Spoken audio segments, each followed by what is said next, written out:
हुन चांग सोचते हुए, बाजी बाबाओ त्यान, फेन जुए, ये सब चीजें आखिरकार शाओ यान की ही तो थीं। उसी की चीजें उसे देकर उसका भरोसा और वफादारी जीतना और बदले में खुद शक्तिशाली बन जाना। सच में ये सिस्टम तो कमाल का निकला। मुझे अंदाजा नहीं था कि याओ चेन को शाओ यान को सौंपने भर से गिफ्ट की शर्त पूरी हो जाएगी। वह अपनी आंखें बंद करता है और नए मिले ज्ञान की अनुभूति करता है।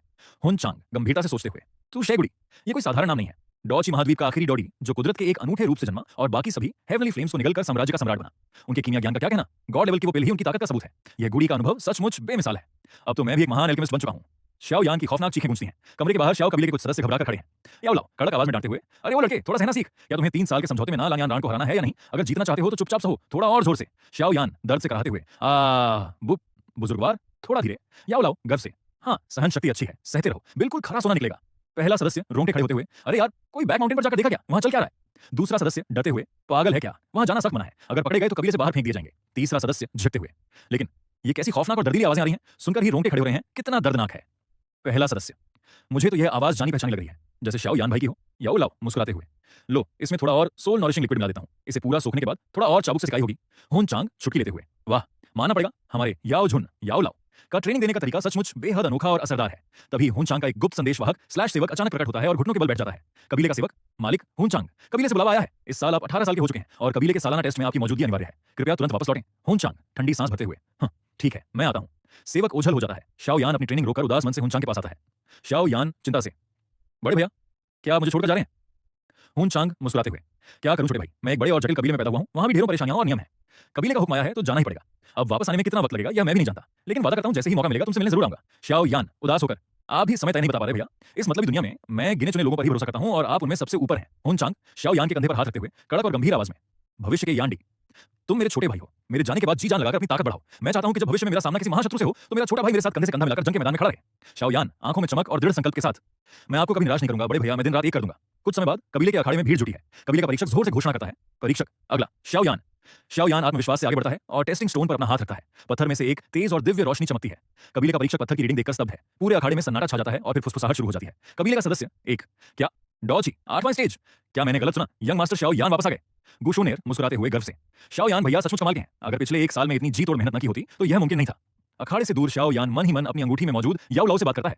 शाओ यान मन में छुटकी लेते हुए, बूढ़े खुसट, अपनी जुबान के पक्के रहना, समझे? तुमने कहा था कि 8वें स्टेज पर पहुंचने के बाद मुझे पूरे 3 दिन का आराम दोगे, मुखरने की सोचना भी मत। याओ लाओ अंगूठी के अंदर से फुसफुसाते हुए चालाकी से, हाँ हाँ ठीक है, सब डायरी में नोट कर लो, ये 3 दिन का आराम बाद में एक साथ ब्याज समेत हिसाब करके वसूलूंगा। अचानक शाओ यान का ध्यान कबीले के हॉल की तरफ जाता है जहां उसके पिता शाओ जान परेशान टहल रहे हैं। शाओ यान अंदर दाखिल होता है। शाओ यान, पिताजी क्या बात है, आप इतने परेशान क्यों दिख रहे हैं? शाओ जान गहरी सांस लेते हुए, क्या बताऊं बेटा, जियाली कबीले के उस बूढ़े ने न जाने कहां से एक एल्केमिस्ट का जुगाड़ कर लिया है। वे लोग स्प्रिंग रिकवरी पाउडर बनाकर हमारे कबीले के बाजार का पूरा कारोबार छीन रहे हैं। अगर ऐसा ही चलता रहा तो अगले 3 महीनों में हमारा शाओ कबीला कंगाल हो जाएगा। शाओ यान हंसते हुए, पिताजी आप बेवजह चिंता कर रहे हैं, जल्द ही हमारे शाओ कबीले के पास भी अपना एक एल्केमिस्ट होगा। शाओ जान झल्लाते हुए, बेटा तू क्या समझता है कि एल्केमिस्ट सड़कों पर मुफ्त में टहलते हैं?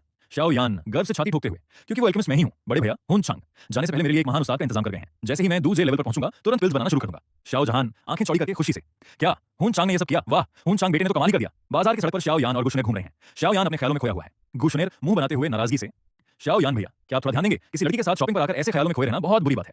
शाओ यान झेंपते हुए, अरे अरे सॉरी शुनेर बहन, गुस्सा मत हो, मैं तो बस अपनी नई ट्रेनिंग और कल्टीवेशन तकनीक के बारे में सोच रहा था। गुशनेर धीमी और मीठी आवाज में, अगर आपको किसी ताकतवर तकनीक या मंत्र की जरूरत है तो शुनेर के पास बहुत कुछ है, आप बेझिझक मांग सकते हैं। शाओ यान मुस्कुराते हुए, इसकी जरूरत नहीं पड़ेगी, हमारे शाओ कबीले में भी तकनीकें हैं। तभी गालिए कबीले का अय्याश शहजादा ज़िया लियू अपने चेले लियूशी के साथ वहां आता है और शुनेर को घूरने लगता है। ज़िया लियू आंखें सेकते हुए, वाह कितनी खूबसूरत तितली है। ए लियूशी देख क्या रूप है। लियूशी घबराते हुए कान में फुसफुसाते हुए, मालिक संभल कर, ये शाओ कबीले का तीसरा शहजादा शाओ यान है और सुना है इनके पीछे कोई डॉ हुआंग लेवल का महायोद्धा खड़ा है। ज़िया लियू वासना और हवस में अंधा होकर, अबे साले दिमाग खराब हो गया है क्या तेरा, इस घटिया और पिछड़े इलाके में डॉ हुआंग कहां से आएगा, इतनी सुंदर लड़की को तो मैं आज ही अपने महल ले जाऊंगा। ज़िया लियू आगे बढ़ता है। शाओ यान का चेहरा गुस्से से लाल हो जाता है। शाओ यान ठंडी आवाज में, ज़िया लियू मेरा उस्ताद 3rd ईयर अल्केमिस्ट है जिसे तू सपने में भी नहीं छू सकता, लेकिन आज तूने जो हरकत की है उसकी कीमत तुझे अपनी टांग गंवाकर चुकानी होगी। ज़िया लियू ठहाका लगाते हुए, हाँ हाँ हाँ मुझे रोकेगा कौन? तभी अचानक आसमान काला पड़ जाता है। हवा का दबाव इतना बढ़ जाता है कि आसपास के पत्थर टूटने लगते हैं। पीठ पर डॉची विंग्स लहराते हुए एक बेहद शक्तिशाली और रौबदार शख्सियत हुन चांग आसमान से उतरती है। हुन चांग ऊपर से गरजते हुए, मैं रोकूंगा, किसे अपनी जिंदगी से हाथ धोना है। शाओ यान खुशी से चिल्लाते हुए, बड़े भैया यान डी आपका स्वागत करता है, आप वापस आ गए। हुन चांग का डॉ हुआंग वाला खौफनाक रूप देखकर ज़िया लियू का रंग पूरी तरह उड़ जाता है, उसकी टांगें कांपने लगती हैं और उसका पैंट वहीं गीला हो जाता है। ज़िया लियू जमीन पर गिरकर डर से थरथराते हुए, डॉ डॉ हुआंग, सचमुच डॉ हुआंग, दया करो मालिक, मुझे माफ कर दो। शाओ यान छुटकी लेते हुए, अरे अरे अभी तो बड़ा शेर बन रहा था, अभी तो कुछ किया भी नहीं और डर के मारे पैंट में ही मुंह दिया। भाई साहब इसे तो सबक सिखाना ही पड़ेगा। हुन चांग ठंडी मुस्कान के साथ मन ही मन, इसे अभी मारना ठीक नहीं होगा, इसे जिंदा छोड़ देता हूं, ये भविष्य के शाओ यान के लिए थोड़ा प्रेशर और मोटिवेशन का काम करेगा। शाओ यान खुद आकर इसे बाद में सबक सिखाएगा। तभी गालिए कबीले का बड़ा बुजुर्ग दौड़ता हुआ आता है और हुन चांग के पैरों में गिर पड़ता है। गालिए कबीले का बुजुर्ग रोते हुए, मालिक हुन चांग ये नादान बच्चे हैं, इनसे गलती हो गई, कृपया इन्हें माफ कर दीजिए, हमारे कबीले पर दया कीजिए। हून चांग हाथ से हवा झटकते हुए। ठीक है उठो, मेरा दिमाग वैसे भी इन छोटे मोटे बच्चों पर गुस्सा करने का नहीं है, आज छोड़ रहा हूं, दोबारा ऐसी हरकत मत देखना। गाल ये कबीले का बुजुर्ग से पटते हुए, बहुत बहुत शुक्रिया मालिक, आपका यह एहसान हम कभी नहीं भूलेंगे। आसपास जमा कबीले के लोग और प्रतिद्वंदी कबीले के शहजादे आपस में कानाफूसी करने लगते हैं। कबीले का सदस्य एक, वाह शाओ जहान कबीले के मुखिया को बधाई हो, शाओ यान की तो किस्मत ही चमक गई। गुशुनेर दूर खड़े होकर मन ही मन, शाओ यान भैया ने सचमुच एक डॉ हुआंग को अपना बड़ा भाई बना लिया है। यहाँ तक कि हमारी जानान अकादमी में भी डॉ हुआंग स्तर के योद्धा बहुत कम देखने को मिलते हैं, और वो भी इतना मिलनसार और दयालु। ये हुन चांग सच में रहस्यमय है। दुश्मन कबीले का एक पराजित शहजादा अपने पिता और बहन से उदास होकर कहता है, पराजित शहजादा, पिताजी मैं शाओ यान से हार गया, इसमें मेरी कोई गलती नहीं है। अगर मेरे पास भी ऐसा डॉ हुआंग बड़ा भाई होता तो मैं भी किसी से कम नहीं होता। उसकी बहन ताना मारते हुए, अरे ओ डॉ हुआंग, क्या सड़क पर मिलने वाली मूली गाजर है जो कोई भी उठा लेगा? पराजित शहजादा बहन से फुसफुसाकर, दीदी तुम थोड़ी कोशिश क्यों नहीं करती? अगर तुम हुन चांग भैया को पटा लो तो हमारी भी लॉटरी लग जाएगी। बहन आंखें दिखाकर, क्या बकवास कर रहा है तू? हुन चांग शाओ यान को अपने साथ हवा में उड़ाकर पहाड़ की चोटी पर ले जाता है। शाओ यान रोमांचित होकर हवा को महसूस करते हुए, वाह भैया, हवा में उड़ने का मजा ही कुछ और है। हुन चांग मुस्कुराते हुए, अगर दिल लगाकर मेहनत करोगे और जी जान से ट्रेनिंग करोगे तो एक दिन तुम भी मेरी तरह बिना किसी सहारे के आसमान में उड़ सकोगे। शाओ यान उदास होकर सिर झुकाते हुए, भैया आप तो जन्मजात महाप्रतिभाशाली हैं, मैं भला आपकी बराबरी कैसे कर सकता हूं? हुन चांग कड़क आवाज में, ये कैसी बेवकूफों जैसी बातें कर रहे हो? जिस शाओ यान को मैं जानता हूं वो कभी हिम्मत नहीं हारता। भूल गए वो 3 साल का समझौता? अपनी नाला यान रान को हराना है या नहीं? हिम्मत मत हारो, उठो और अपनी ताकत दिखाओ। हुन चांग अपनी जेब से एक प्राचीन रहस्यमयी स्क्रॉल निकालता है। हुन चांग, जैसा कि मैंने 1 साल पहले तुमसे वादा किया था, तुम अब डॉ जे बनने की कगार पर हो। ये एक बेहद अनोखी और शक्तिशाली कल्टीवेशन तकनीक है, इसे रखो। शाओ यान झिझकते हुए हाथ पीछे खींच लेता है, नहीं भैया मैं ये नहीं ले सकता, आपने पहले ही मेरे लिए इतना कुछ किया है, मुझे गुरुदेव दिलाए, मेरी मदद की, अब इतनी कीमती चीज लेकर मैं आपको क्या मुंह दिखाऊंगा? हुन चांग चिल्लाकर मन ही मन परेशान होकर, अरे भाई तू अगर इसे नहीं लेगा तो सिस्टम मुझे बोनस और रिवॉर्ड कैसे देगा? जल्दी पकड़ इसको। हुन चांग चेहरे पर गंभीर भाव लाते हुए, छोटे भाई मेरी बात सुनो, मैं तुम्हें यह बिना किसी मकसद के नहीं दे रहा हूं। सच तो यह है कि मेरा एक बहुत ही भयानक और शक्तिशाली दुश्मन है, इतना ताकतवर कि फिलहाल मैं अकेला उसे कभी नहीं हरा सकता। शाओ यान चौंककर आंखें बड़ी करके, क्या आपका दुश्मन? हुन चांग, हाँ, इसलिए मैं चाहता हूं कि तुम जल्दी से जल्दी शक्तिशाली बनो, ताकि जब वो दिन आए तो तुम और मैं कंधे से कंधा मिलाकर उस महाशत्रु का विनाश कर सकें। शाओ यान भावुक होकर कसम खाते हुए, बड़े भैया मैं कसम खाता हूं कि आपकी इस जंग में मैं अपना खून बहा दूंगा। ठीक है, मैं इसे स्वीकार करता हूं, लेकिन जब मैं पूरी तरह डॉज में ब्रेक थ्रू कर लूं तब इसे पढ़ना शुरू करूंगा। शाओ यान मेडिटेशन में बैठ जाता है, उसके शरीर से एक भयानक और सुनहरी ऊर्जा निकलने लगती है। याओ लाओ अंगूठी से बाहर निकलकर देखने लगते हैं। याओ लाओ आश्चर्य से देखते हुए, अद्भुत, सिर्फ 1 साल के अंदर तीसरे स्टेज डॉची से, सिर्फ 1 साल के अंदर तीसरे स्टेज डॉची से, ये कैसी अजीबोगरीब तकनीक है? अभी तो यह सिर्फ हुआंग लो ग्रेड की दिख रही है, लेकिन हेवनली फ्लेम्स को निकलकर यह तियान हाई यानी गॉड लेवल तक अपग्रेड हो सकती है। याओ लाओ मुस्कुराते हुए, हाँ शाओ यान, ये दुनिया की सबसे अनोखी और खतरनाक तकनीक है और तुम्हारे बड़े भाई हुन चांग ने तुम्हें यह तोहफे में दी है। शाओ यान हुन चांग की तरफ देखकर अटूट विश्वास के साथ, भैया आप बेफिक्र रहिए, मैं इस तकनीक को हासिल करके हेवनली फ्लेम्स को निकलकर इतना ताकतवर बनूंगा कि आपके हर दुश्मन को चुटकी में मसल दूं। शाओ यान दृढ़ संकल्प के साथ, बड़े भैया मैं कसम खाता हूं कि आपकी उम्मीदों पर खरा उतरूंगा और कभी आपका भरोसा टूटने नहीं दूंगा। शाओ यान की नजर पास ही रहा, याओ लाओ पर पड़ती है, जिनका मुंह बना हुआ है और वे चिड़चिड़े से लग रहे हैं। शाओ यान हुन चांग से फुसफुसाकर, वैसे भैया ये बूढ़ा खूसट थोड़ा सा उखड़ा उखड़ा क्यों लग रहा है? ऐसा लग रहा है जैसे इसके पेट में मरोड़ उठ रहे हों। हुन चांग लापरवाही से हाथ हिलाते हुए, अरे छोड़ो भी, इस बूढ़े की परवाह मत करो, इसे तो बेवजह नाक फुलाने की पुरानी आदत है। याओ लाओ हवा में पैर पटकते हुए अंगूठी के अंदर वापस चले जाते हैं। जैसे ही शाओ यान फेंज हुए तकनीक को अपने भीतर समाहित करके कल्टीवेट करना शुरू करता है, हुन चांग के दिमाग में एक तेज और गूंजती हुई सिस्टम नोटिफिकेशन बजती है। सिस्टम की आवाज, डिंग, बधाई हो host, child of destiny, Shao यान ने सफलतापूर्वक गॉड लेवल तकनीक फेंजुए को स्वीकार कर कल्टीवेट करना शुरू कर दिया है। सिस्टम की शर्त पूरी हुई, 100 गुना रिटर्न रिवॉर्ड अनलॉक किया जाता है। महाप्राचीन तकनीक फेन त्यानजुए प्राप्त हुई। हुन चांग सोचते हुए, हाँ मेरा अंदाजा बिल्कुल सही निकला, सिर्फ शाओ यान को तकनीक देना काफी नहीं था। जब तक यान डी खुद इसे कल्टीवेट करना शुरू नहीं करता तब तक सिस्टम का गॉड लेवल रिवॉर्ड ट्रिगर ही नहीं होता। वह अपने दिमाग में फेन त्यान जुए की विशेषताओं का विश्लेषण करता है। हुन चांग रोमांचित होकर सोचते हुए, यह फेन त्यान जुए साधारण फेन जुए से कहीं ज्यादा खौफनाक है। मूल फेन जुए तो सिर्फ हेवनली फ्लेम्स को निकलकर अपग्रेड होती है, लेकिन यह फेन त्यान जुए निकलने के साथ साथ महाद्वीप पर मौजूद बाकी सभी हेवनली फ्लेम्स की सटीक लोकेशन भी बता सकती है। हुन चांग अपनी हथेली बंद करता है जहां एक अदृश्य काली ज्वाला थरथराती है। हुन चांग गंभीरता से सोचते हुए, इतना ही नहीं, इसमें 6 सील्स भी शामिल हैं। ये मुद्राएं किसी भी हेवनली फ्लेम को चुटकी में दबोचकर सील कर सकती हैं और साथ ही दुश्मनों पर एक ही झटके में तबाही मचाने वाला विनाशकारी हमला भी कर सकती है। हुन चांग दूर आसमान की तरफ देखता है जहां बादल आपस में टकरा रहे हैं। हुन चांग एक रहस्यमयी और दबंग मुस्कान के साथ मन ही मन, डॉची महाद्वीप की ज्यादातर हेवनली फ्लेम्स कहां छुपी हैं ये मुझे पहले से ही अच्छी तरह पता है। अब इस तकनीक की मदद से उन सभी को इकट्ठा करना मेरे लिए बाएं हाथ का खेल होगा। वह अपने हाथों को पीछे बांधकर शाओ यान को देखता है जो ध्यान में मग्न है। हुन चांग मुस्कुराते हुए, बस थोड़ा सा और इंतजार, एक बार मेरे छोटे भाई शाओ यान का यह 3 साल का समझौता पूरा हो जाए, तब तक मैं खुद इन तमाम शक्तियों को निकलकर सीधा डॉ शेंग के महाशिखर पर पहुंच जाऊंगा।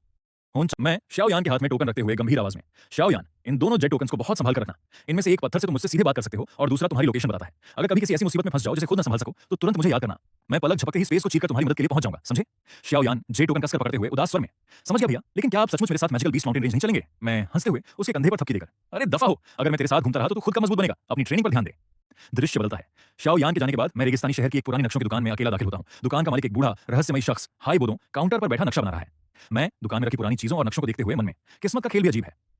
प्यूरिफाइंग लॉर्ड्स, डीमन फ्लेम का अधूरा नक्शा शाओ यान को मिलना था, लेकिन आज मैं खुद यहां खड़ा हूं। किस्मत में जो लिखा है वो खींच ही लाता है। मैं काउंटर के पास जाकर उस पुराने नक्शे के टुकड़े को हाथ में उठाता हूं। तभी बूढ़ा दुकानदार अपनी पैनी नजरों से मुझे घूरता है। दुकानदार हाई बोदों रूखे और कड़े स्वर में, लड़के मुझे लगता है कि तुम यहां सामान खरीदने नहीं आए हो, तुम बिना वजह फालतू की बकवास करने और पंगे लेने आए हो। मैं ठंडी मुस्कान के साथ नक्शे को हाथ में नचाते हुए, आप बिल्कुल सही समझे बुजुर्गवार, मैं यहां कोई नक्शा खरीदने नहीं आया, मैं तो किसी इंसान को ढूंढने आया हूं। दुकानदार, तो तुम गलत जगह आ गए। मेरी इस छोटी सी दुकान में मेरे अलावा कोई दूसरा इंसान नहीं रहता। मैं उसकी आंखों में आंखें डालकर, जरूरी तो नहीं कि वो दूसरा इंसान कोई और हो, क्या पता मैं जिस इंसान को ढूंढ रहा हूं वो आप ही हो। बूढ़ा दुकानदार नक्शा बनाना बंद करता है, उसकी आंखें ठंडी पड़ जाती हैं। दुकानदार चिढ़कर, कोई भला मुझे ऐसे सिरफिरे और बेकार बूढ़े को ढूंढने यहाँ क्यों आएगा? तुम आखिर चाहते क्या हो? मैं कमरे के बीच में खड़े होकर बुलंद और रौबदार आवाज में मैंने कहा ना, मैं एक इंसान को ढूंढने आया हूँ, एक ऐसा योद्धा जिसे कभी दुनिया आइस एम्परर हाई बोदो के नाम से जानती थी। लगता है मेरी खोज पूरी हो गई। जैसे ही मेरे मुंह से आइस एम्परर का नाम निकलता है, पूरी दुकान का तापमान बर्फ की तरह जमने लगता है। दीवारों पर नीली बर्फ की परतें जम जाती हैं। हाई बोदो खौफनाक तेवरों के साथ बर्फ की ऊर्जा जगाते हुए, तुम चाहे जो भी हो और जिस भी इरादे से आए हो, लेकिन अब जब तुमने मेरा गुप्त राज जान ही लिया है, तो अपनी इस गुमनाम जिंदगी को शांति से जारी रखने के लिए मेरे पास तुम्हें मार डालने के अलावा कोई दूसरा रास्ता नहीं बचा है। हाई बोदो हवा में बर्फ के दर्जनों नुकीले भाले बनाकर मेरी तरफ फेंकता है। मैं अपनी जगह से हिलता भी नहीं हूं, बस अपनी डॉ हुआंग की भारी ऑरा को एक झटके में रिलीज करता हूं। धमाके के साथ सारे बर्फ के भाले हवा में ही चूर-चूर होकर भाप बन जाते हैं। पूरी दुकान हिलने लगती है। हाई बोदो आंखें फटी की फटी रह जाती हैं, कांपते हुए मन में या ये खौफनाक दबाव, ये लड़का इतनी कम उम्र में एक डॉ हुआंग योद्धा है। मैं हाई बोदो की तरफ एक कदम बढ़ाते हुए ठंडे लहजे में, नाकाम कोशिश मत करो हाई बोदो, तुम जामा साम्राज्य के शीर्ष 10 डॉ हुआंग योद्धा रह चुके हो, ये सच है, लेकिन सील लगे होने की वजह से तुम्हारी ताकत अब आधी भी नहीं बची है। मेरे सामने तुम्हारी बर्फ पिघलने में एक पल भी नहीं लगेगा। हाई बोदो अपनी बर्फ की कला सफेद सांप व्हाइट स्नेक अटैक से अदृश्य होकर हमला करने की कोशिश करता है, लेकिन मैं अपनी आंखें बंद करके हवा में सीधे एक भारी मुक्का जमा देता हूं। हाई बोदो हवा में ही मुक्का खाकर पीछे गिरते हुए मन में चौंक कर, ये कैसे मुमकिन है? मेरी यह सीक्रेट टेक्निक सामने वाले के सारे सेंसिटिव ऑर्गन्स और सोच को ब्लॉक कर देती है। इस मैदान में सिर्फ मैं ही दूसरों की लोकेशन ट्रेस कर सकता हूं। इस मेरी लोकेशन का पता कैसे चला? नहीं, ये पक्का कोई इत्तेफाक ही होगा। हाई बोदो जमीन से उठता है और हांफते हुए अपनी नीली बर्फ की चमक बंद कर देता है। मैं मुस्कुराते हुए बाहें सिकोड़कर, क्यों आइस एम्परर, बस इतनी ही हवा थी, अब आगे नहीं लड़ना क्या? खड़े खड़े घूर क्या रहे हो? हाई बोदो जमीन पर बैठकर हार मानते हुए, तुम जीत गए, अब तुम्हें जो करना है करो, मारना है या काटना है सब तुम्हारी मर्जी पर है। मैं अपने मुक्के को देखते हुए अफसोस जताने के नाटक के साथ, अरे यार, लगता है मेरा यह दूसरा मुक्का थोड़ा तिरछा पड़ गया, दोनों तरफ का बैलेंस सही नहीं बैठा। हाई बोदो छिड़कर चीखते हुए, लड़के तुम आखिरकार चाहते क्या हो? मैं आराम से एक पुरानी लकड़ी की कुर्सी खींचकर बैठ जाता हूं। मैंने शुरुआत में ही कहा था ना, मैं तुमसे मिलने आया हूं। हाय बोदो, हाँ मैं ही हूं, वो आइस एम्परर। अब जब ढूंढ लिया है तो चलाओ हाथ, वार करो। मैं भौहें चढ़ाते हुए, कैसा वार, किस बात के लिए मारूं तुम्हें? हाय बोदो हैरान होकर, मुझे मारोगे नहीं तो फिर तुम मुझे ढूंढते हुए यहाँ तक क्यों आए हो? अगर मारना नहीं था तो कोई भला मुझे ढूंढने यहाँ क्यों आएगा? मैं किसने कहा कि तुम्हें ढूंढने वाला हर इंसान तुम्हें मारने ही आएगा? अगर मारना ही होता तो तुम अब तक जिंदा भी बचते क्या? हाय बोदो अचानक कुछ याद आते ही चौंक कर, रुक, तुम उन लोगों के भेजे हुए भाड़े के टट्टू नहीं हो। उन लोगों ने तुम्हें मुझे खत्म करने के लिए नहीं भेजा। मेरा नाम हुन चांग है और जैसा तुम सोच रहे हो वैसा बिल्कुल नहीं है। अगर तुम उनके आदमी नहीं थे तो जब मैंने हमला किया तो तुमने सच क्यों नहीं बताया? फालतू में मुझे दो मुक्के जड़ दिए। मैं ठाका लगाते हुए, हाँ बस थोड़ा हाथ साफ करने का मन था। हाय बोदो अपनी दाढ़ी सहलाते हुए गंभीर हो जाता है। हाय बोदो ठीक है, अब बकवास बंद करो और सीधे मुद्दे पर आओ, तुम मुझसे क्या चाहते हो? मैं अपनी आंखें थोड़ी छोटी करते हुए पैनी नजर से देखते हुए, मैंने सुना है कि पूर्व आइस एम्परर के पास टेगर डेजर्ट में छुपी हुई हेवनली फ्लेम की कुछ खास खुफिया जानकारी है। हाय बोदो झटके से नकारते हुए, किससे सुना तुमने? बेबुनियाद बातें हैं, किसी ने तुमसे झूठ बोला है और अफवाह उड़ाई है। मैं तो बस एक मामूली बूढ़ा नक्शा बनाने वाला हूं, मेरी क्या औकात कि मैं उस खतरनाक रेगिस्तान के गहरे हिस्सों में जाऊं? वहां के स्नेक क्लैन कोई कच्चे खिलाड़ी नहीं है। बुजुर्गवार, जो बातें मैं सुनता हूं उनके पीछे ठोस सबूत होते हैं। मेरे सामने झूठ बोलने का नाटक मत करो, इसका कोई फायदा नहीं होगा। हाय बोदो मुंह फेरते हुए, अब तुम जो समझना है समझो, मुझे किसी अनोखी आग के बारे में कुछ नहीं पता, तुम यहां से जा सकते हो। मैं अपनी उंगलियों से टेबल ठोकता हूं। पूरे कमरे में डॉ हुआंग का खौफनाक दबाव दोबारा फैलने लगता है। तुम्हें डर नहीं लगता हाय बोदो? अगर मैंने तुम्हें मार डाला और खुद वो नक्शा ढूंढ लिया तो? हाय बोदो बिना डरे ठंडी सांस लेते हुए, मुझे मौत की धमकियां मत दो लड़के, मैंने अपनी आधी से ज्यादा जिंदगी इसी डॉ की महाद्वीप पर बिताई है। मैंने तुमसे बहुत बड़े बड़े तूफान देखे हैं, मुझे लगा था कि तुम कुछ अलग हो, लेकिन तुम भी इतनी उम्र हो गई तुम्हारी और उस क्वीन मेडूसा के स्नेक सील स्पेल ने तुम्हारी सारी ताकत चूस ली है। अब तो तुम्हारी असली ताकत का 10% भी नहीं बचा। सचमुच बड़े दयनीय लग रहे हो। मैं तो सोच रहा था कि अगर मुझे हेवनली फ्लेम मिल गई तो जाते जाते तुम्हारी इस सील को तोड़ने में तुम्हारी मदद करूंगा, पर लगता है तुम्हारी किस्मत में ही आराम लिखा नहीं है। खैर छोड़ो। हाय बोदो हकबक आते हुए चिल्लाकर, रुक जाओ, ठहरो, क्या तुम एक एल्केमिस्ट हो? मैं दरवाजे पर ही रुकता हूं और गर्दन मोड़कर उसी तरफ देखता हूं। मैं बेहद शांत और सामान्य आवाज में, हाँ हूं तो। हाय बोदो घबराकर कांपती उंगलियों से मेरी तरफ इशारा करते हुए, तुम किस टियर के एल्केमिस्ट हो? 3 पिंड, 4 पिंड? मैं अपनी उंगलियों को नचाते हुए सीधे और सपाट लहजे में, 7वीं टियर एल्केमिस्ट। हाय बोदो निराश होकर हाथ हिलाते हुए, रहने दो, तुम जाओ, बेकार में मेरा दिमाग मत खराब करो। मैं भौहें चढ़ाते हुए, क्यों, अब क्या हुआ? क्या तुम्हें अपनी इस सालों पुरानी सील को नहीं तोड़ना? हाय बोदो छिड़कर, बिल्कुल तोड़ना चाहता हूं, रात दिन इसी सपने के साथ जीता हूं, लेकिन लड़के तुम्हारी उम्र मुश्किल से 20 साल के आसपास लग रही है और तुम कह रहे हो कि तुम एक 7 पिंड एल्केमिस्ट हो। ये तो दुनिया का सबसे बकवास और मजाकिया केस जाओ झूठ है। कोई 20 साल का लड़का 7 पिंड का मास्टर कैसे हो सकता है? मैं मुस्कुराता हूं और अचानक अपनी खौफनाक डॉ हुआंग की ऊर्जा की एक हल्की सी चिंगारी छोड़ता हूं। पूरी दुकान का फर्नीचर कांपने लगता है। मैं आंखों में आंखें डालकर, अच्छा तो तुम्हें लगता है कि मैं मजाक कर रहा हूं? जरा खुद से पूछो, क्या तुमने अपनी पूरी जिंदगी में 20 साल का डॉ हुआंग योद्धा पहले कभी देखा था? ये तो सच है। तुम्हारी उम्र में डॉ हुआंग बनना ही अपने आप में एक चमत्कार है। मैं आगे बढ़ते हुए, जब मैं 20 साल की उम्र में डॉ हुआंग बन सकता हूं तो 7 पिंड एल्केमिस्ट बनना मेरे लिए कौन सी असंभव बात हो गई? इस डॉ की महाद्वीप पर ऐसी कोई चीज नहीं है जो हुन चांग के लिए नामुमकिन हो। हाय बोदो थोड़ा झटकता है, उसका दिल उम्मीद से धड़कने लगता है, लेकिन दिमाग अभी भी शक कर रहा है। हाय बोदो गंभीर होकर, भले ही तुम डॉ हुआंग हो, लेकिन डॉ की और एल्केमी दो अलग अलग रास्ते हैं। तुम मुझे कैसे साबित करोगे कि तुम्हारे पास सचमुच 7 पिंड के एल्केमिस्ट की काबिलियत है? मेरी सील को तोड़ने के लिए जिस पिल की जरूरत है उसे बनाना किसी अरे गहरे के बस का काम नहीं है। मैं ठंडी मुस्कान के साथ, सबूत चाहिए तो ठीक है, तुम मुझे 7वीं टियर की किसी भी पिल की जड़ी बूटियां मिला कर दो, मैं अभी इसी वक्त तुम्हारे सामने पिल बनाकर दिखा देता हूं, चलेगा? हाय बोदो हाथ जोड़कर झेंपते हुए, नहीं रहने दीजिए, मैं आप पर एक बार भरोसा करता हूं। आखिरकार आप जैसे युवा डॉ हुआंग के पास झूठ बोलने की कोई वजह नहीं होगी। मैं ठहाका लगाते हुए, हाँ अब आई ना रास्ते पर बात, जामा साम्राज्य के पूर्व टॉप 10 डॉ हुआंग योद्धा कहलाते हो और जरा सा भी जिगरा नहीं है तुम्हारे पास। लो अब निकालो वो नक्शा। हाय बोदो अपनी दराज से एक पुराना चर्म पत्र निकालता है।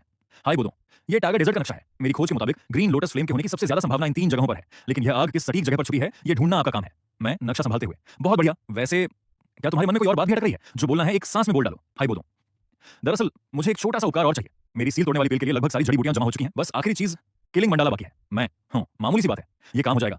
दृश्य बदलता है, मैं शीमो शहर के ऊपर आसमान में पंख फैलाए उड़ रहा हूं। मैं मन में सोचते हुए, कहानी के हिसाब से शाओ यान जब मैजिकल बीस्ट माउंटेन रेंज में 6 महीने की ट्रेनिंग पूरी कर लेगा, उसके बाद क्वीन मेडुसा यहां आकर ग्रीन लोथ्स डेमन फ्लेम ले जाएगी। उससे पहले ही मुझे यह काम खत्म करना होगा। मैं शहर के मुख्य महल के आंगन में एक भयंकर धमाके के साथ उतरता हूँ। मेरी डो हुआंग की आभा से पूरी सिटी लॉर्ड की हवेली कांपने लगती है। शहर के पहरेदार घबराकर चीखते हुए, डो हुआंग हुजूर, इतने बड़े महान योद्धा हमारे छोटे से शीमो शहर में अचानक क्यों आ गए? सिटी लॉर्ड शुगवांग दौड़ते हुए आकर घुटनों के बल गिरते हुए, छोटे का प्रणाम स्वीकार करें हुजूर, मैं शीमो शहर का सिटी लॉर्ड शुगवांग हूँ। महान डो हुआंग हुजूर के यहाँ आगमन का क्या कारण है? मैं एक नक्शा फेंकते हुए रौबदार आवाज में, इस नक्शे पर जो जगह मार्क की गई है, मुझे वहां की खुदाई चाहिए। तुम कौन सा तरीका अपनाते हो? मुझे उससे कोई मतलब नहीं। कल सुबह सूरज निकलने से पहले मुझे मेरी काम की खबर मिल जानी चाहिए। कोई समस्या है? शुगवांग डर से कांपते हुए, कोई समस्या नहीं है हुजूर, जैसा आपका हुक्म। सिटी लॉर्ड तुरंत शहर के सभी मर्सनरी ग्रुप्स के कप्तानों को इकट्ठा करता है। शुगवांग, रोब और बाकी कप्तानों से ये नक्शा लो और तुरंत अपने अपने आदमियों को खोदने के काम में लगा दो। लोबू घमंडी कप्तान मुंह बनाते हुए, सिटी लॉर्ड जी माफ कीजिएगा, हमारे ग्रुप को हाल ही में एक बहुत बड़ा कॉन्ट्रैक्ट मिला है। हमारे पास इतने फालतू आदमी नहीं है। वैसे भी आपके पास इतने लोग हैं, हमारे ग्रुप के बिना क्या फर्क पड़ेगा? शुगवांग दांत भींचकर, रोब तुम मौत को दावत दे रहे हो? तुम्हें जरा सा भी अंदाजा है कि वो हुजूर कौन थे? रोब लापरवाही से, मुझे क्या लेना देना? शाओडिंग, शाओयान का बड़ा भाई, मोटी मरकरी का कप्तान आगे बढ़कर, सिटी लॉर्ड शू, हमारा मोटी मर्सनरी ग्रुप इस काम में पूरी मदद करने के लिए तैयार है। रोब हंसते हुए, हाँ हाँ देखो एक और बेवकूफ सामने आ गया चापलूसी करने। शाओली, शाओयान का दूसरा भाई, गुस्से में तलवार निकालते हुए, रोब अपनी बकवास बंद कर, सिर्फ इसलिए कि तू एक दादूशी है इसका मतलब ये नहीं कि हमारा मोटी ग्रुप तुझसे डरता है। शाओली और शाओडिंग अकेले में बात करते हैं। शाओली, बड़े भैया आपको क्या लगता है, क्या वो डॉ हुआंग हुजूर किसी बहुत बड़े खजाने की तलाश में आए हैं? शाओडिंग, छोटे भाई अपनी उत्सुकता पर काबू रखो, चुपचाप अपना काम करो। वैसे क्या तुम भूल गए कि हमारे छोटे भाई शाओयान ने खत में अपने उस डॉ हुआंग बड़े भाई हुनचांग के बारे में क्या लिखा था? अगर ये वही खजाना है और हमें मौका मिला तो हम इसे छुपाकर सीधे अपने उस बड़े भाई हुनचांग को तोहफे में देंगे। मैं उनके पीछे साई की तरह प्रकट होता हूं और उनके कंधों पर थपकी देता हूं। दोनों चौंक कर पीछे हटते हैं। मैं मुस्कुराते हुए, बहुत बढ़िया, शाओयान के भाई सचमुच वफादार निकले। मैं अपनी आस्तीन से दो बेहद खूबसूरत बोतलें निकालता हूं। मैं इस बोतल का पाउडर पानी में मिलाकर पियो। डॉ शी से नीचे वालों की ट्रेनिंग 10 गुना स्पीड बढ़ जाएगी और इस दूसरे डिब्बे में पोजिंग पिल है जो तुम्हें सीधे अगले लेवल पर पहुंचा देगी। मेरी दी हुई ब्लैक ट्रू पिल्स से शाओडिंग और शाओली का लेवल तुरंत बढ़ जाता है। वे दोनों हाथ जोड़कर जमीन पर झुकते हैं। शाओडिंग गदगद होकर, बहुत बहुत शुक्रिया हुजूर, आपका यह एहसान हम जिंदगी भर नहीं भूलेंगे। क्या हमारे लिए कोई और हुक्म है? मैं हाथ हिलाकर शांत लहजे में, नहीं अब तुम लोग यहां से जा सकते हो। आगे जो होने वाला है वो तुम्हारे संभालने के बस की बात नहीं है। वे दोनों पीछे हटते हैं। शाओली दबी आवाज में फुसफुसाता है। शाओली पसीना पोंछते हुए, बाप रे, किस्मत अच्छी थी कि हमने वो खजाना छुपाने का प्लान खुद ही रद्द कर दिया। ये बंदा शुरू से ही हम पर नजर रखे हुए था। अगर हम कुछ गड़बड़ करते तो आज हमारी लाश भी नहीं मिलती। मैं जमीन के उस गुप्त रास्ते में उतरता हूं जहां नीचे लाल उबलता हुआ लावा बह रहा है। मैं बिना किसी डॉ की शील्ड के सीधे उबलते लावे के ऊपर तैरने लगता हूं। मैं मन में सोचती हुए, हाँ यही सही जगह है। ग्रीन लोटस डेमन फ्लेम का रास्ता यहीं से होकर जाता है। तभी लावे के अंदर से एक भयंकर लावे का सांप, फायर स्पिरिट स्नेक बाहर निकलता है। उसकी आंखें लाल अंगारे जैसी हैं। दूर खड़े पहरेदार डर के मारे थरथर कांपते हुए, अरे बाप रे क्या खौफनाक ताकत है। ये बंदा सीधे लावे की गर्मी को भी असर कर रहा है। और वो लावे का राक्षस क्या चीज है? दूसरा पहरेदार, उसकी एक नजर पड़ते ही मेरी तो चड्डी में पेशाब निकलने लगा। शीमो शहर के नीचे इतना खौफनाक शैतान छुपा बैठा था। मैं लावे से बाहर आता हूं और हवेली के आंगन में खड़े होकर ठंडी आवाज में हुक्म देता हूं, मैं मोटी मर्सनरी के लोग कहां हैं? तुरंत यहां हाजिर हो। भीड़ दहशत में कांपते हुए, अरे मोटी ग्रुप को क्यों बुला रहे हैं? क्या उन्होंने जाने अनजाने में इस महान डॉ हुआंग हुजूर को गुस्सा दिला दिया? शाओडिंग आगे आकर हाथ जोड़ते हुए मन में घबराकर, कहीं हुजूर ने मेरी और ली की वो पुरानी बातें तो नहीं सुन ली? नहीं, शांत रहो शाओडिंग, ऊंची आवाज में, हुजूर मैं मोटी मरकरी का कप्तान शाओडिंग हूं, क्या हुक्म है? मैं, तुम्हारे ग्रुप में किंगलिन नाम की एक छोटी स्नेक ब्लड लड़की है ना, उसे तुरंत मेरे सामने लाओ। शाओडिंग चौंकर, किंगलिन अपने बंदों से तुरंत जाओ और किंगलिन को लेकर आओ। याद रखना हुजूर कम से कम डॉ वांग या डो हुआंग स्तर के महान योद्धा हैं। कोई भी उन्हें गुस्सा दिलाने की भूल मत करना। एक मासूम नीली हरी सांप जैसी सुंदर स्केल्स वाली छोटी लड़की घबराती हुई मेरे सामने आती है। उसके हाथ कांप रहे हैं। किंगलिन डर से कांपती आवाज में, महान हुजूर क्या आप मेरे इन गंदे सांप जैसे स्केल से नहीं डरते? मैं नीचे झुककर उसके सिर पर प्यार से हाथ रखते हुए मुस्कुराकर, जो चीजें खूबसूरत होती हैं उनसे डरना कैसा? बाकी लोग तो बेवकूफ हैं जो खूबसूरती की कदर करना नहीं जानते। छोटी बच्ची, अगर तुम लावे के अंदर उस राक्षस सांप को कंट्रोल करने में मेरी मदद करो तो मैं तुम्हें यहां से निकालकर एक बहुत बेहतर जगह ले जा सकता हूं। किंगलिन आंखों में उम्मीद की चमक लाते हुए, क्या क्या सचमुच? ठीक है हुजूर, मैं अपनी पूरी कोशिश करूंगी। मैं मन में, ये लड़की मामूली नहीं है। इसके पास ट्रिपल फ्लोर स्नेक प्यूपल्स हैं जो दुनिया के किसी भी सांप या स्नेक मॉन्स्टर को अपना गुलाम बना सकती है। ये काबिलियत आगे चलकर बहुत काम आएगी। किंगलिन अपनी आंखें बंद करती है। जब वह आंखें खुलती है तो उसकी पुतलियों में 3 सुनहरे फूलों जैसी रोशनी चमक उठती है। लावे का भयंकर फायर स्पिरिट स्नेक चीखने लगता है और पलक झपकते ही किंगलिन के पैरों में आकर एक पालतू कुत्ते की तरह सिर झुका देता है, मुस्कुराते हुए, शाबाश किंगलिन, अब इस सांप की मदद से सीधे ग्रीन लोटस फ्लेम का रास्ता साफ हो गया है। मैं और किंगलिन फायर स्पिरिट स्नेक की पीठ पर सवार होकर लावे के समंदर में गहराई तक उतर रहे हैं। चारों तरफ लाल उबलता लावा खोल रहा है। मैं मन में सोचती हुए सांप को घूरते हुए हूं। जहां तक मुझे याद है इस फायर स्पिरिट स्नेक का दिमाग थोड़ा कड़क और जिद्दी किस्म का है। थोड़ी देर पहले जब मैं इस लावे में उतरा था तो मैंने इसे जमकर पीटा था। ये साला बदला लेने के लिए हमें जानबूझकर गलत रास्ते पर तो नहीं घुमा रहा ना। तभी लावे के बीच में एक विशाल चमकदार गुफा जैसी जगह सामने आती है। पूरी गुफा हरी और नीली रोशनी से जगमगा रही है। किंगलिन खुशी से चिल्लाते हुए, हुजूर देखिए आगे रास्ता खत्म हो गया है और एक बहुत खूबसूरत जगह आई है। हम सांप से नीचे उतरते हैं। गुफा के ठीक बीचों बीच लावे के ऊपर एक बेहद दिव्य और पवित्र ग्रीन लोटस पेडस्टल तैर रहा है, लेकिन कमल के केंद्र को देखकर मेरे पैरों तले जमीन खिसक जाती है। मैं आंखें फटी की फटी रह जाती हैं, बौखलाकर आगे बढ़ते हुए, आखिरकार मिल ही गया। यही है green lotus demon flame, green lord score flame. लेकिन रुकिए, मेरी फ्लेम कहां गई? कमल का पेडस्टल पूरी तरह खाली पड़ा है। उसके ऊपर तैरने वाली अनोखी आग नदारद है। मैं दांत भींचकर गुस्से में दहाड़ते हुए, अरे बहनचोद, मैं तो समय से बहुत पहले यहां आ गया था, फिर भी कोई मुझसे पहले आकर इस आग को कैसे चुरा कर ले जा सकता है? ये नामुमकिन है, ऐसा नहीं होना चाहिए था। मैं कमल के पास जाता हूं और उसकी हवा को सूंघता हूं। हवा में एक बेहद खास, कामुक और शाही नागिन जैसी खुशबू बिखरी हुई है। मैं अपनी मुट्ठी का सर भींचते हुए आंखों में अंगारे लिए, यह खुशबू मेड्यूसा रानी, तो ये उस नागिन का काम है। वो यहां से आग चुराकर अभी ज्यादा दूर नहीं गई होगी। मेरे पास उसे पकड़ने का अभी भी एक सुनहरा मौका है। तभी मेरी नजर उस हरे नीलम के कमल की जड़ों और उस पर लगे बीजों पर पड़ती है। मैं खुद को शांत करते हुए मन में, आग भले ही वो ले गई हो, लेकिन वो बेवकूफ औरत इस ग्रीन लोटस पेडस्टल को यहीं छोड़ गई। ये कोई मामूली चीज नहीं है। ये एक ऐसा महाखजाना है जो किसी भी फायर एलिमेंट के योद्धा की ट्रेनिंग स्पीड को रातों रात आसमान पर पहुंचा सकता है। मैं अपनी डॉ की का एक झटका देता हूं और पूरे विशाल नीलम कमल को उखाड़कर अपनी स्टोरेज रिंग में सुरक्षित रख लेता हूं। किंगलिन डरी हुई आवाज में, हुजूर क्या वो मेड्यूसा रानी बहुत खौफनाक है? पूरे तागाए रेगिस्तान के लोग उनके नाम से थर थर कांपते हैं।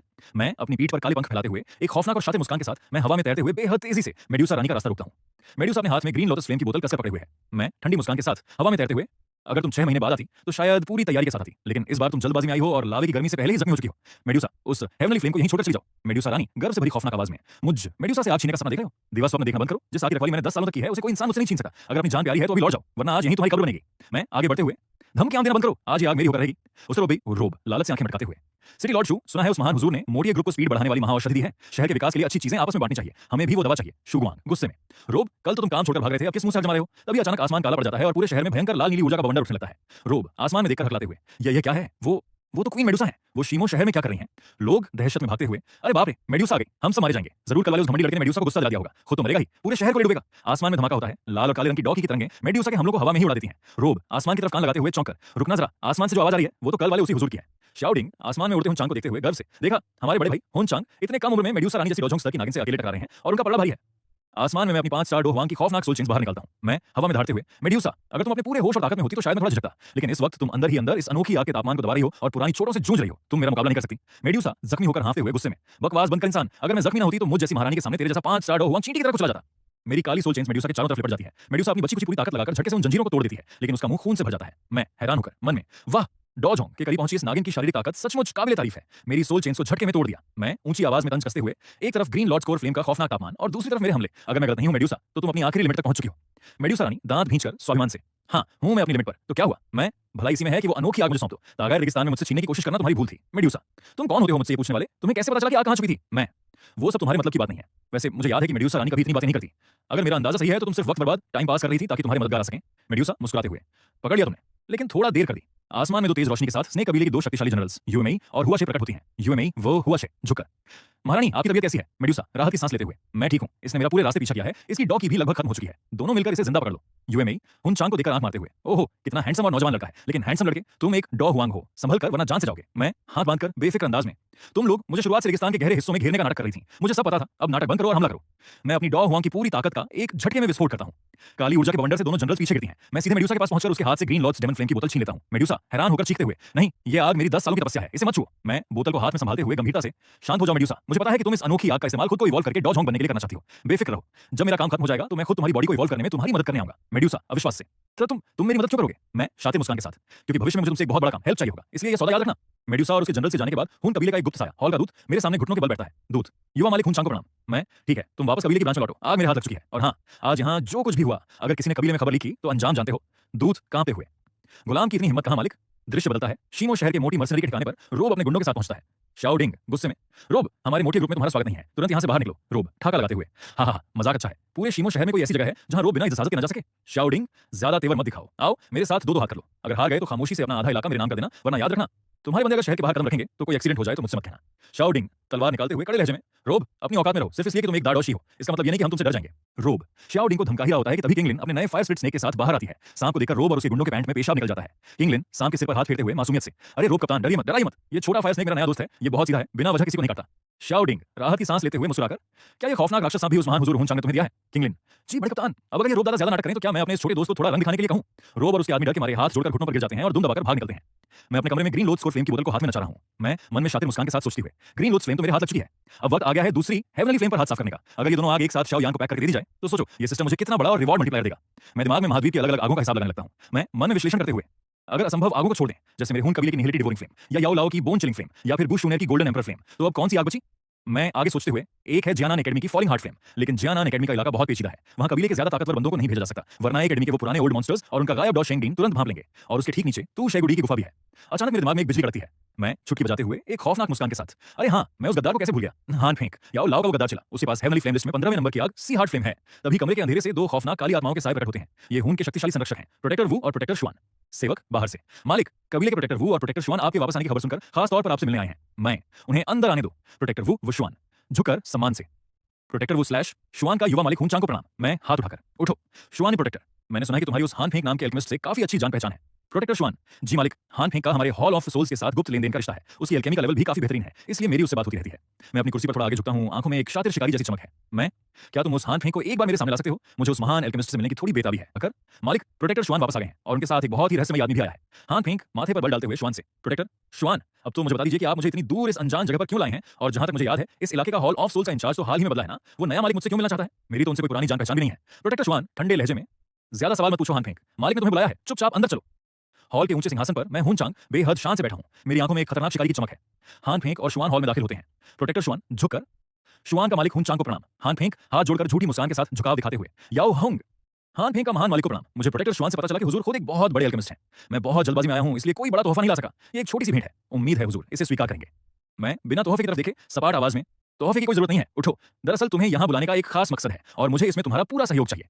हान फेंक हंसते हुए, हुजूर हुक्म कीजिए, जहां तक मेरी क्षमता की बात है मैं आपकी पूरी मदद करूंगा। मैं ठंडे और रौबदार लहजे में, मुझे तुमसे कोई मामूली चीज नहीं चाहिए, मुझे तुम्हारे शरीर के अंदर छुपी सी हार्ट फ्लेम चाहिए। ये सुनते ही हान फेंक के चेहरे की रंगत उड़ जाती है, उसकी झूठी मुस्कान गायब हो जाती है और वह 2 कदम पीछे हटता है। हान फेंक हकबाक आते हुए हकलाकर, हुजूर आप जरूर मजाक कर रहे हैं, आप खुद एक एल्केमिस्ट हैं, तो आप बखूबी जानते होंगे कि एक एल्केमिस्ट के लिए उसकी हेवनली फ्लेम उसकी आत्मा जैसी होती है। ये आग कितनी अनमोल है। मैं अचानक अपनी खौफनाक डो हुआंग और गॉड लेवल आत्मा की ऊर्जा रिलीज करते हुए दहाड़कर, तुम्हें क्या लगता है मैं तुमसे यहां मजाक करने बैठा हूं? पूरे हॉल में इतना खौफनाक दबाव बनता है कि हान फेंक घुटनों के बल जमीन पर गिर पड़ता है। फर्श में दरारें पड़ जाती हैं। हान फेंक दहशत से कांपते हुए, पसीना पोंछते हुए, मां मालिक दया करें, यह सी हार्ट फ्लेम मैंने अपनी जान दांव पर लगाकर न जाने कितनी खौफनाक मुसीबतों को झेलकर हासिल की थी। मैं ठंडी मुस्कान के साथ, तुमने कितनी मेहनत की, इससे मुझे रत्ती भर भी फर्क नहीं पड़ता, आग निकालो या यहीं अपनी जान दो। हान फेंक समझ जाता है कि अगर उसने एक पल की भी देरी की तो सामने खड़ा यह साक्षात्कार उसे मसल कर रख देगा। वह डर के मारे अपनी आस्तीन से नीले रंग की चमकदार आग की बोतल बाहर निकालता है।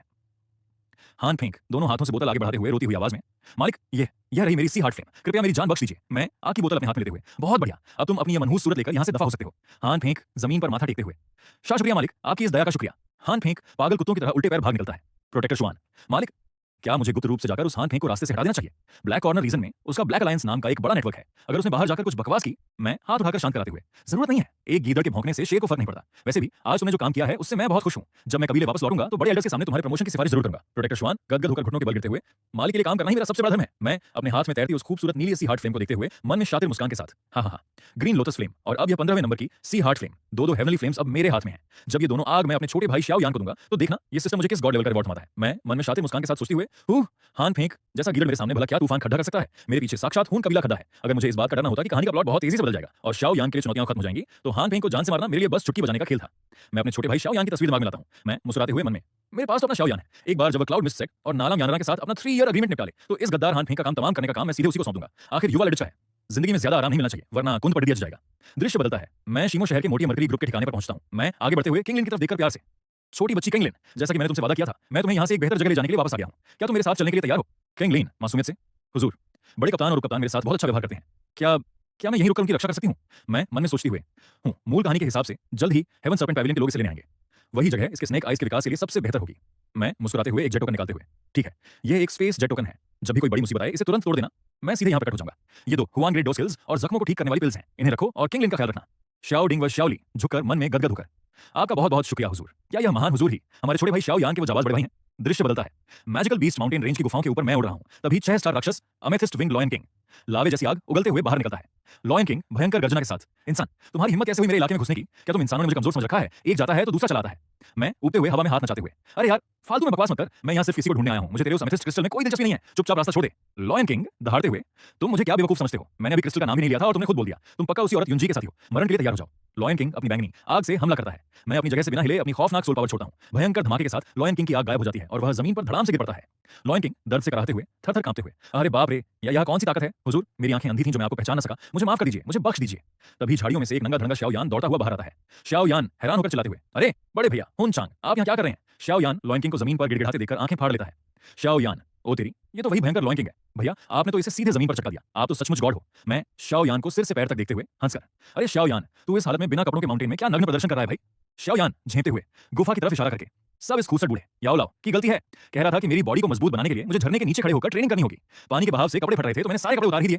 याओ लाओ की आत्मा अंगूठी से बाहर निकलती है। शाओ यान याओ लाओ को उंगली दिखाते हुए, बूढ़े अब ज्यादा नाटक मत करना, मेरे बड़े भैया आ गए हैं, अगर तूने मुझे आगे तंग किया तो तेरी सारी शिकायतें भैया से कर दूंगा। याओ लाओ गुस्से में दाढ़ी सहलाते हुए, अरे एहसान फरामोश लड़के, मैं तेरी भलाई के लिए ट्रेनिंग करवा रहा हूं और तू मुझे ही विलेन बना रहा है। मैं दोनों को शांत कराता हूं और सीधे मुद्दे पर आता हूं। मैं याओ लाओ से, ओल्ड मैन याओ, मुझे बस एक छोटे से एक्सपेरिमेंट के लिए तुम्हारी बोन चिलिंग फ्लेम की थोड़ी सी लपट चाहिए। याओ लाओ चौंकर, क्या तुम्हें मेरी आग की क्या जरूरत पड़ गई? मैं शातिर मुस्कान के साथ अपनी दोनों हथेलियां खोलता हूं, बस एक टेस्ट करना है। मेरी बाईं हथेली में 19वें नंबर की हरी ग्रीन लोटस डेमन फ्लेम और दाहिनी हथेली में 15वें नंबर की नीली सी हार्ट फ्लेम एक साथ जल उठती है। पूरे पहाड़ का तापमान अचानक आसमान छूने लगता है। याओ लाओ शाओ यान, फटी आंखों से देखकर एक साथ चीखते हुए, ये तो दो हेवनली फ्लेम्स हैं। रैंक 19 और रैंक 15 की आग एक साथ तुम्हारे पास कैसे आए? मेरी दोनों हथेलियों में जलती ग्रीन लोटस फ्लेम और सी हार्ट फ्लेम को देखकर शाओ यान की लार टपकने लगती है। मैं शाओ यान को दूर धकेलते हुए, अरे दूर हट, ये दोनों हेवनली फ्लेम्स हैं तो तेरे लिए ही, लेकिन अभी तू बहुत कमजोर है। अगर अभी जबरदस्ती इन्हें अपने शरीर में एब्जॉर्ब करने की कोशिश की तो एक पल में जलकर राख हो जाएगा। शाओ यान आंखों में आंसू लाकर गदगद होकर, बड़े भैया आप मेरे लिए कितने अच्छे हैं, आपने मुझे दो हेवनली फ्लेम्स दे दी, मैं जिंदगी भर आपका यह एहसान कैसे चुकाऊंगा? याओ लाओ अपनी दाढ़ी खुजाते हुए आसमान की तरफ देखकर ठंडी सांस लेता है। याओ लाओ जलन और अफसोस के साथ, हे भगवान, मैं इतना साल पहले क्यों पैदा हो गया? काश मेरी जवानी में भी मुझे ऐसा कोई बड़ा भाई मिला होता तो आज मेरी यह दुर्दशा थोड़ी ना होती। मैं याओ लाओ से 11वें नंबर की बोन चिलिंग फ्लेम लेता हूं और अपने हाथ से एक प्राचीन सील मंत्र बनाता हूं। आग पलक झपकते ही एक शांत मोमबत्ती की लपट जैसी बन जाती है। याओ लाओ फटी आंखों से देखकर घबराते हुए, ये कौन सा तरीका है? मेरी बोन चिलिंग फ्लेम रैंक 11 पर आती है। मैं खुद इतने सालों से इसे बड़ी सावधानी से इस्तेमाल करता हूं। लड़के जरा संभल कर, कहीं खुद ही खेल खेल में जल ना जाओ। शाओ यान ठहाका लगाते हुए, हाँ, देखा बूढ़े, मास्टर तो मेरे बड़े भैया हैं। तू पूरी जिंदगी आग से खेलता रहा, फिर भी तेरे पास मेरे भैया जैसी टेक्निक नहीं है। सचमुच तेरी पूरी उम्र कुत्तों की तरह बर्बाद हुई है। याओ लाओ गुस्से में झपटते हुए, कमीने लड़के, तेरी हिम्मत कैसे हुई अपने मास्टर की बेइज्जती करने की? मैं अपनी स्टोरेज रिंग से लावे के नीचे से निकाला हुआ 1000 ईयर ग्रीन जेड लोटस निकालता हूं। मैं शाओ यान, ये वो नीलम कमल है जिस पर ग्रीन लोटस फ्लेम पैदा हुई थी। इस पर बैठकर ध्यान लगाने से तेरी ट्रेनिंग स्पीड कम से कम 3 से 4 गुना बढ़ जाएगी। ये तेरा हुआ। याओ लाओ चौंक कर, अविश्वसनीय, ड्रैगन एल्केमिस्ट होने के नाते मैं कह सकता हूं कि इसकी कदर अनमोल है। शाओ यान कमल को संभालता है, फिर वह अपनी भारी काली तलवार निकालता है। शाओ यान, भैया मास्टर ने मुझे एक डी ग्रेड डॉ स्किल सिखाई है, स्काई स्प्लिटिंग वेव रूलर। हमारे शाओ परिवार की सबसे ऊंची स्किल भी सिर्फ हुआन ग्रेड की है। मैं मुस्कुराते हुए, बहुत बढ़िया, ला मुझे ये स्किल दिखा, मैं तुझे इसका सही इस्तेमाल करके दिखाता हूं। मैं तलवार हवा में लहराता हूं, पूरा माउंटेन 2 हिस्सों में कटने लगता है। जैसे ही मैं शाओ यान को चीजें सौंपता हूं, मेरे दिमाग में सिस्टम की गूंजती हुई अलौकिक आवाज सुनाई देती है। सिस्टम नोटिफिकेशंस, डिंग, महा रिवॉर्ड ट्रिगर हुआ। होस्ट ने शाओ यान को 1000 साल का नीलम कमल भेंट किया, 1 lakh year black jade lords platform. Host ने 11 लॉर्ड सीड्स भेंट किए, reward 100 emerald lord seeds. Host ने स्काई स्प्लिटिंग रूलर की टेक्निक सिखाई, reward heaven grade lord of skill red sky splitting firmament. मैं मन में अति उत्साहित होकर, वाह क्या गॉड लेवल रिवॉर्ड मिला है। ये ब्लैक जेड लोटस पुराने कमल से 50 गुना ज्यादा ताकतवर है। अब मुझे फेंजू मंत्रा के रिकल्टिवेशन के किसी भी साइड इफेक्ट या खतरे की चिंता करने की रत्ती भर भी जरूरत नहीं है। शाओ यान मुस्कुराते हुए, बड़े भैया इसलिए आप इतनी दूर मुझसे मिलने आए और मुझे इतने अनमोल खजाने दिए। मेरे पास अभी देने के लिए कुछ नहीं है, पर मेरी ग्रिल्ड फिश बनाने की कला बहुत सुधर गई है, कुछ खाकर जाइए ना। मैं हंसकर मना करते हुए, नहीं छोटे भाई, मुझे अभी कबीले के कुछ बहुत जरूरी काम निपटाने हैं, मेरा जाना जरूरी है। लेकिन जाने से पहले एक आखिरी और सबसे जरूरी बात याद रखना। शाओ यान गंभीर होकर कान लगाकर, हाँ भैया आप जो भी कहेंगे मैं एक एक शब्द दिल में उतार लूंगा। मैं शाओ यान के कंधे पर हाथ रखता हूं और अपनी आस्तीन से 2 बेहद खूबसूरत और चमकदार औषधि की बोतलें निकालता हूं। मैं गंभीर लहजे में, शाओ यान अगर कभी कोई बहुत बड़ी मुसीबत आ जाए और उस वक्त मैं किसी वजह से तुम्हारी मदद के लिए ना पहुंच पाऊं तो ध्यान से सुनो, इन दोनों बोतलों में बहुत खास दवाइयां हैं। एक बोतल में सील को तोड़ने वाली पिल है और दूसरी में खोई हुई ताकत को तुरंत रिकवर करने वाली महाऔषधि। इन्हें अपने जान से भी ज्यादा संभाल कर रखना। शाओ यान दोनों बोतलों को बहुत संभाल कर अपने हाथ में लेता है। मैं रेगिस्तान की तरफ इशारा करते हुए शाओ यान को अगला रास्ता समझाता हूं। मैं, जब तुम्हारी इस मैजिकल बीस्ट माउंटेन रेंज की ट्रेनिंग पूरी हो जाए तो सीधे शिमोसरी जाना। वहां नक्शों की पुरानी दुकान में तुम्हें हाई बोदोंग नाम का एक बूढ़ा आदमी मिलेगा। वहां जाकर बस मेरा नाम ले देना, वो सब समझ जाएगा। शाओ यान आंखें फाड़कर सुनते हुए, मेरा नाम सुनते ही फिर आगे क्या करना होगा भैया? मैं मुस्कुराते हुए, फिर तुम इन्हीं दोनों दवाइयों का सौदा उससे करना। बदले में वह बूढ़ा आइस एम्परर तुम्हें कुछ समय के लिए एक बॉडीगार्ड की तरह सुरक्षा देगा और तुम्हारे साथ रहेगा। शाओ यान दवाइयों को अपनी स्टोरेज रिंग में रखता है और उसकी आंखें नम हो जाती हैं। वह मेरी तरफ देखता है। शाओ यान भावुक होकर कसकर मुट्ठी भींचते हुए, भैया मैं आपकी एक बात दिल में बिठा ली है। मैं वादा करता हूं कि मैं दिन रात मेहनत करूंगा और बहुत जल्द इतना मजबूत बनूंगा कि एक दिन आपके कंधे से कंधा मिलाकर आपकी मदद कर सकूं। मैं, याओ लाओ आत्मा रूप में बाहर निकलकर, शाओ यान पहले नालम यानरा के साथ अपना 3 ईयर एग्रीमेंट पूरा करना, समझे? शाओ यान नक्शा देखते हुए, हाँ मास्टर, अरे यार मैं बड़े भैया को यह purifying lotus demon flame map का नक्शा देना तो भूल ही गया। याओ लाओ मुस्कुराते हुए, कमीने लड़के, तेरा बड़ा भाई तेरे लिए इतना कुछ कर रहा है, अगर तूने ट्रेनिंग में आलस दिखाया तो तू सचमुच उसके प्यार और एहसान के काबिल नहीं रहेगा। शाओ यान आंखों में चमक लाते हुए, आलस कभी नहीं, ये तो मेरे डॉ दी बनने के सफर का पहला कदम है। शाओ यान गुफा में ताजा पकाई हुई मछली लेकर यून के पास जाता है। शाओ यान लो थोड़ा खा लो, तुम्हें ताकत मिलेगी। और हाँ, मैंने कई बार कहा है कि कल रात मैं बस तुम्हारे जख्मों पर दवा लगा रहा था, कोई गलत फायदा नहीं उठा रहा था। यूनजी धीमी आवाज में, शुक्रिया। वैसे बाहर अभी थोड़ी देर पहले इतना भयंकर धमाका और अमेथिस्ट विंग्ड लॉयन किंग की दहाड़ क्यों सुनाई दे रही थी? शाओ यान लापरवाही से मुस्कुराते हुए, अरे वो कुछ नहीं, मेरे बड़े भैया आए थे। उस बेवकूफ लॉयन किंग ने औकात से बाहर जाकर मेरे भैया को आंख दिखाई, फिर क्या भैया ने एक ही झटके में उस भयंकर राक्षस को निपटा दिया। यूनजी फटी आंखों से शाओ यान को घूरते हुए मन में डरी हुई, या क्या उस भयानक लॉयन किंग को एक ही झटके में मार गिराया? ये लड़का किस खानदान का है? इसका बड़ा भाई कितना खौफनाक इंसान है। यूनजी झकते हुए, वैसे तुम्हारा नाम क्या है? शाओ यान आंख मारते हुए, मेरा नाम यान शाओ है। दृश्य बदलता है। हुन कबीले के गुप्त महल में 2 एल्डर्स आपस में दबी आवाज में बात कर रहे हैं। पहला गार्ड, सुना है हुन चांग अपनी कल्टीवेशन को दोबारा रिकल्चरेट कर रहे हैं। दूसरा गार्ड, तुम कबीले के अंदरूनी मामलों को नहीं जानते, भले ही पेट्रियार्क के बेटे हैं लेकिन उनकी मां एक मामूली दासी थी। पहले जब वो डॉ वांग बने तो उनकी ट्रेनिंग हमेशा के लिए अटक गई थी, लेकिन इस बार जब उन्होंने कोर डिसाइपल का टेस्ट दिया तो उन्होंने सबको चौंका दिया। पहला गार्ड, और तुम्हें पता है उन्हें हॉल ऑफ सोल्स की कमान कैसे मिली? उन्होंने एक 7वीं टीयर पिल बनाकर कबीले के सभी बूढ़े एल्डर्स के मुंह बंद कर दिए थे। मैं अपने निजी साधना कक्ष में बैठा हूं। मेरे चारों तरफ 3 रंग बिरंगी हेवनली फ्लेम्स, ग्रीन लोटस, सी हार्ट और सिस्टम की दिव्य लपटें चक्कर काट रही हैं। मैं गंभीरता से ध्यान लगाते हुए मन में, कबीले की रद्दी कल्टीवेशन मंथन से तो यह सिस्टम का फैन जुए 1000 गुना बेहतर है। इसकी खास technique true fire body tamping मेरे शरीर की सारी अशुद्धियों को जलाकर मेरी डॉ की को चट्टान जैसा मजबूत बना रही है। मैं अपनी ताकत का एहसास करते हुए, अगर मैं आम कल्टीवेशन विधि से एक साथ 3 हेवनली फ्लेम्स अपने अंदर उतारता तो मेरा शरीर राख बन जाता, लेकिन इस सिस्टम की गॉड लेवल कल्टीवेशन से मैं तीनों आगों को अपनी मुट्ठी में नचा रहा हूं। मैं कमरे से बाहर निकलता हूं, मेरे सामने कबीले के संरक्षक और दूत घुटनों पर झुके खड़े हैं। दूत झुकर सम्मान से, मालिक को प्रणाम, सब तैयारियां पूरी हो चुकी हैं। मैं अपनी काली विंग्स फैलाते हुए शातिर मुस्कान के साथ,